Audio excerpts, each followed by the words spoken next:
On parle beaucoup des outils, no code, Airtable, Notion, Make, tout ça. C'est très bien les outils, mais en fait, ce qui manque le plus souvent, ce ne sont pas des outils, parce que toutes les entreprises ont des outils, que ce soit avec des outils type no code, Make, Airtable, Notion, etc., Trello, Slack, ou plus vers Microsoft, toute la suite Microsoft, Word, Excel, Power App, Power Automate, N8N, etc. Tout ça c'est très bien, ce sont des outils. Le problème, c'est qu'en fait, tous ces outils-là, ils permettent de gérer plusieurs tâches, différentes tâches qui sont nécessaires pour l'entreprise, mais aucun de ces outils ne se parle entre eux. Donc, rajouter des outils, ça sert souvent pas à grand chose. Par contre, les connecter ensemble pour permettre le transfert d'informations, ça devient beaucoup plus pertinent. Et donc, ce qui manque le plus souvent, ce ne sont pas des outils, c'est un système cohérent à partir de ces outils-là et à partir des process qui sont identifiés. Le deuxième point que je voulais voir dans cette vidéo, et on va revenir sur le premier après pour plus en détail, c'était la question toujours des outils. Mais en fait, avant de choisir des outils quels qu'ils soient, que ce soit ceux que j'ai cités ou d'autres, parce que des outils no-code, il y en a une infinité, ce qui est important, c'est savoir qu'est-ce qu'on veut faire. Et en fait, c'est à partir de ça, à partir de ce qu'on veut définir, du système qu'on veut créer, ou des automatisations qu'on veut faire, et surtout en fait des process qu'on veut simplifier, qu'on va pouvoir identifier le bon outil pour faire la bonne chose, entre guillemets. Et évidemment en le connectant au reste pour en créer pas un outil les uns à côté des autres et pas une pile d'outils, mais construire un système cohérent qui va permettre de simplifier le travail, d'automatiser ce qui a besoin d'être automatisé, de rendre intelligent ce qui a besoin d'être intelligent, de rendre de passer d'une suite de tâches dans différents outils qui sont connectés par l'être humain à un système qui va permettre de gérer le flux de bout en bout avec des étapes humaines si nécessaire, mais l'étape humaine devient une validation plus que l'action principale dans le processus. Pour être encore plus précis, en fait, l'idée c'est de passer de un être humain qui va faire une action dans l'outil A, dans l'outil B, dans l'outil C, des copier-coller, des mises à jour, etc., à le process qui se fait, et on va avoir une étape de validation ou une étape où on va compléter un formulaire pour enclencher les choses. En fait, ça permet de gagner un temps monumental, de simplifier les choses, de diminuer la charge mentale parce que du coup, la personne qui va faire le travail n'a plus besoin de voir 10 outils et de savoir dans chaque outil qu'est-ce qu'il faut faire, etc. Mais va avoir un espace centralisé où il va pouvoir suivre les étapes, où lui, il a besoin d'agir. Et il n'a pas l'ensemble du process qui sont entre ses mains. Il a juste les étapes qui sont nécessaires. Tout ça pourquoi ? Pour permettre après aux personnes de pouvoir consacrer leur intelligence et leur créativité sur des choses qui vont avoir un réel impact. Créativité, intelligence, mais aussi relation client. La relation client, elle ne peut pas être déléguée à une machine. Donc certaines choses le peuvent, mais le suivi client, le suivi humain, il reste nécessaire. Et donc, libérer du temps de toutes ces tâches inutiles pour le consacrer à ses clients, à ses équipes, pour les accompagner humainement parlant. En fait, pour faire ça, moi, du coup, j'utilise une méthode en 4 étapes qui va être de définir le processus. Et cette étape-là, même si elle est souvent sous-estimée, parce qu'elle ne concerne pas un outil en particulier, justement, elle est la plus importante. Parce que tant que le processus n'est pas défini, on ne sait pas où on va, on ne sait pas ce qu'on veut faire. Donc on peut avoir les meilleurs outils du monde, si on n'a pas défini qu'est-ce qu'on allait faire avec, ça sert à rien. C'est comme votre caisse à outils. Vous avez, peut-être 5 tournevis, 10 clés de tailles différentes, une perceuse, 50 mèches, etc. C'est très bien. Vous avez tout un tas d'outils. Mais en fait, qu'est-ce que vous voulez faire ? Si vous voulez faire une commode en bois, en fait, peut-être que les 15 tournevis ne serviront à rien, mais vous aurez besoin plutôt d'une scie et d'un maillet pour mettre des chevilles, par exemple. Je dis ça, j'y connais rien sur le sujet, mais ce que je veux dire, c'est que les outils, ce sont des moyens d'atteindre un résultat. Mais selon le résultat que vous allez vouloir atteindre, vous n'aurez pas besoin des mêmes outils. Et ça, c'est très important parce que souvent, cette partie-là est un peu sous-estimée et on met très vite les mains dans le cambouis et les mains dans les outils, en oubliant un petit peu la partie en amont qui est invisible, puisqu'elle n'est pas... qui est invisible et en même temps qui est celle qui sera implémentée dans les outils. Donc on ne la voit pas parce qu'il n'y a pas de résultat matériel concret, En revanche, c'est ça qu'on va implémenter dans les outils. Donc en fait, définir les process, définir les données, définir les étapes manuelles qu'on veut mettre, c'est franchement le plus important. Si on prend un exemple, dans les différents projets que j'ai menés, typiquement la gestion de contenu multilangue. Avant de définir en fait mon process, je l'ai fait à la main au fur et à mesure des besoins que j'avais.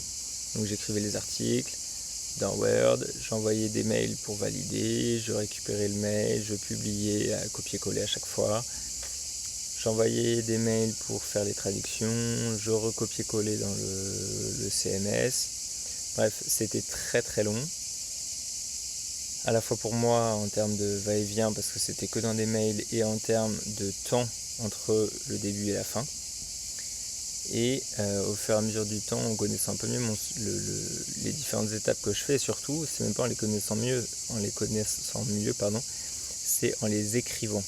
À partir du moment où j'ai écrit, en fait, ça m'a permis de prendre du recul sur ce que je faisais. D'écrire, de définir les étapes, de définir les outils que j'utilisais, comment ça se passe pour l'instant dans les outils tels que je les utilise. Ça permet de fixer, de formaliser en fait une manière de fonctionner. Est-ce que c'est la meilleure ? On s'en fiche. Mais ce qui compte, c'est que cette manière soit formalisée. Parce qu'en fait, à partir du moment où vous l'écrivez, que ce soit sur un ordinateur avec des applis de tableau blanc, Miro, Whimsical, ou sur une feuille et un papier, une feuille et un crayon, en fait, vous allez fixer un peu la manière de fonctionner.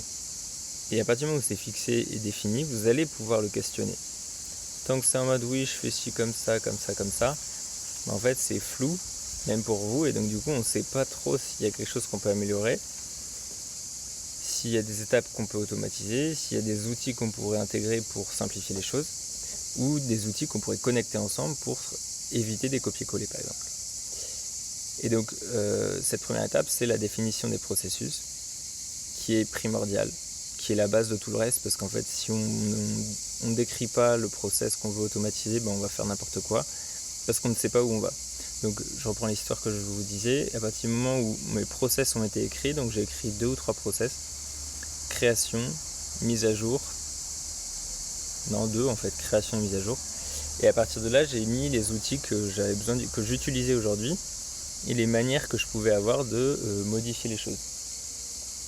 Et en faisant ça, j'ai pu du coup, petit à petit, construire une brique, automatiser une autre, connecter des outils, créer une base de données qui permet de centraliser toutes les informations. Et ça, c'est souvent aussi un problème, c'est qu'en fait, avec 15 outils différents, les infos, elles sont à plusieurs endroits, alors que la construction d'une base de données centralisée va permettre souvent de simplifier beaucoup de choses. Donc la première partie de la méthode, c'est de définir les process. Même si c'est un process très simple, écrivez-le parce qu'ensuite vous pourrez vous questionner dessus, prendre du recul et voir si effectivement il y a certaines étapes qui peuvent être améliorées, des manières de faire qui peuvent être accélérées. La deuxième étape, ça va être de construire la base de données qui va permettre de centraliser toutes les informations.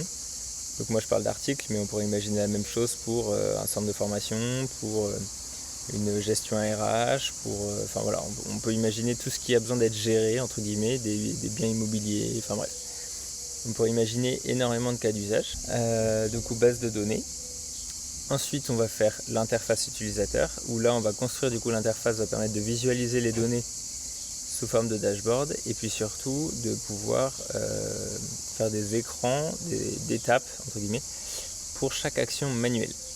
Et pourquoi c'est pratique ? Parce que derrière, la personne qui va faire le travail, elle va pouvoir juste consulter les écrans, elle sait ce qu'il y a à faire dans chacun, ou c'est expliqué au début, et comme ça, il sait où il en est. Et la quatrième partie, ça va être automatisation, où là, on va du coup mettre la logique entre le process qu'on avait défini au départ, et puis les données et l'interface qu'on a pour cadencer le travail, pour organiser tout ça.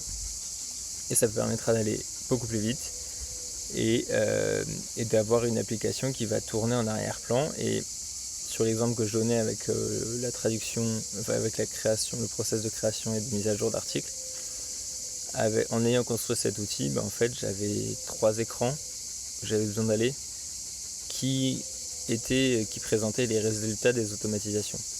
J'avais un espace plus de création où là j'écrivais les articles, je corrigeais, la phase de création où là c'était pas automatisé. Mais après, tout le reste, c'était des écrans, c'était juste un changement de statut à faire pour une vérification parce que je voulais être sûr que c'était bien traduit, etc. Donc il n'y avait pas des trucs rajoutés avant, après les articles. Mais du coup, c'était beaucoup plus rapide. Et en fait, ça pourrait aller un cran encore plus loin avec une partie validation des articles. Et cette application, on peut rajouter par exemple une partie validation par les personnes concernées. Et donc là, créer une interface où on rajoute des utilisateurs externes qui vont pouvoir venir voir uniquement les articles qu'ils ont besoin de valider. Et puis pouvoir juste changer le statut quand c'est prêt ou corriger à la volée quand il y a besoin de corriger. Donc pour moi, c'est vraiment le nerf de la guerre, c'est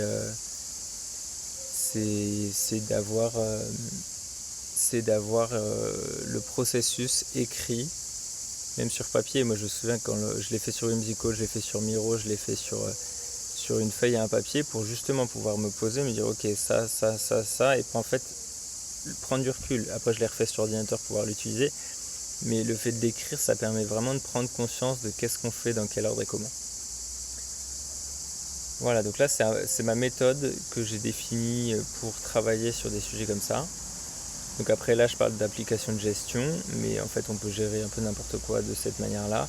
Et puis si on prend un autre cas d'usage, ça va être par exemple si on a besoin justement pas de créer une application de gestion de zéro, puisque souvent les entreprises elles ont déjà tout un tas d'outils qui sont intégrés, mais de faire de la communication et d'intégrer des flux entre les outils, plutôt que de faire des copier-coller, j'en ai déjà parlé, mais du coup prendre l'existant, voir si on peut le connecter ensemble, parce que le nerf de la guerre pour les automatisations, c'est que les applications qu'on utilise aient une API, ce qui va permettre de les connecter ensemble. Ensuite, on va pouvoir déjà faire communiquer les informations ensemble, et puis on pourrait tout à fait imaginer créer une base de données qui permet de centraliser toutes les informations, sans avoir besoin de partir de zéro. Et s'il n'y a pas besoin d'interface, puisque chaque outil peut communiquer ensemble, il n'y a peut-être pas besoin de construire une interface. Mais la centralisation des données permet d'automatiser et de centraliser, comme je viens de le dire. Et puis surtout de pouvoir faire transiter les informations en ayant aussi une source de vérité, si on peut dire, une source de données qui soit fiable à partir de tous les autres contenus, toutes les autres sources de données qui existent. Voilà pour cette vidéo. Si ça vous a intéressé, n'hésitez pas à consulter le premier lien en description. Vous pourrez retrouver un cas d'usage exactement qui définit cette méthode pour la gestion des demandes internes dans une entreprise.